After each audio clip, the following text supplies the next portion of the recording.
پہنچ جائیں گے انتہا کو بھی حسرت جب اس راہ کی ابتدا ہو گئی ہے۔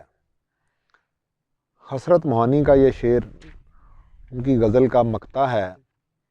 مقطع اس شعر کو کہتے ہیں جس میں شاعر اپنا تخلص استعمال کرے، اور ضروری ہے کہ یہ شعر غزل کا آخری شعر ہو۔ یعنی اگر آخری شعر سے پہلے کسی شعر میں شاعر اپنا تخلص استعمال کرتا ہے تو اسے مقطع نہیں کہا جا سکتا۔ مقطع غزل کا وہ آخری شعر جس میں شاعر اپنا تخلص استعمال کرے۔ حسرت موہانی کا اصل نام سید فضل الحسن تھا۔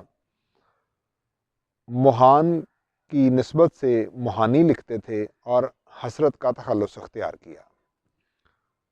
جدت اور منفرد طرز بیان کی وجہ سے رئیس المتغزلین کہلائے۔ ان کا بہت بڑا کارنامہ دیوان غالب کی ایک شرح بھی ہے۔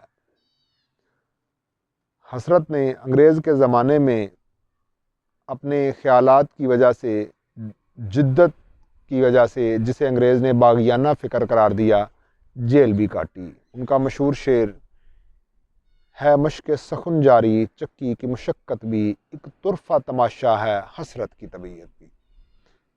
لیکن آج جس شعر کو میں نے آپ کے سامنے رکھا ہے وہ ان کی غزل کا ایک آخری شعر ہے۔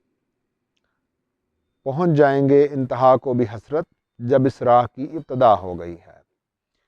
یہ شعر انسانی زندگی کے اس پہلو کی نشاندہی کرتا ہے جو ہمیں کامیابی کا راستہ بتاتا ہے۔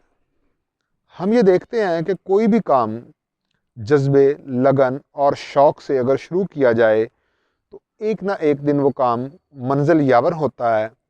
ایک نہ ایک دن وہ کام جو ہے وہ ایک ایسی منزل کی طرف پہنچ جاتا ہے جسے بالآخر کامیابی ملتی ہے۔ لیکن اس کے لیے ضروری بات یہ ہے کہ اس کی لگن، اس کا ارادہ، اس کا شوق باندھا جائے اور اس بات کو شروع کیا جائے۔ جب ہم کسی بات کو جذبے اور شوق سے لے کر چلتے ہیں تو یقیناً وہ بات جو ہے وہ منزل یاور ہوتی ہے، وہ کامیاب ہوتی ہے، اور اس کامیابی کا صحرا جو ہے وہ لگن اور شوق سے جڑا ہوتا ہے۔ حسرت موہانی کہتے ہیں پہنچ جائیں گے انتہا کو بھی حسرت۔ انتہا، تکمیل، مکمل، آخری حصہ کسی چیز کا اپنی منزل پر پہنچنے کے عمل کو ہم انتہا کہتے ہیں۔ پہنچ جائیں گے انتہا کو بھی حسرت جب اس راہ کی ابتدا ہو گئی ہے۔ کہ یہ زندگی کا فلسفہ ہے کہ جب ہم چلیں گے تو ضرور آگے بڑھیں گے۔ یہ بات سمجھنے کی ہے کہ آدمی چلتا رہے، آگے بڑھتا رہے، ہاں وہ کتنا ہی آہستہ کیوں نہ ہو، اس کا سفر بہرط اور آگے کو ہوتا ہے۔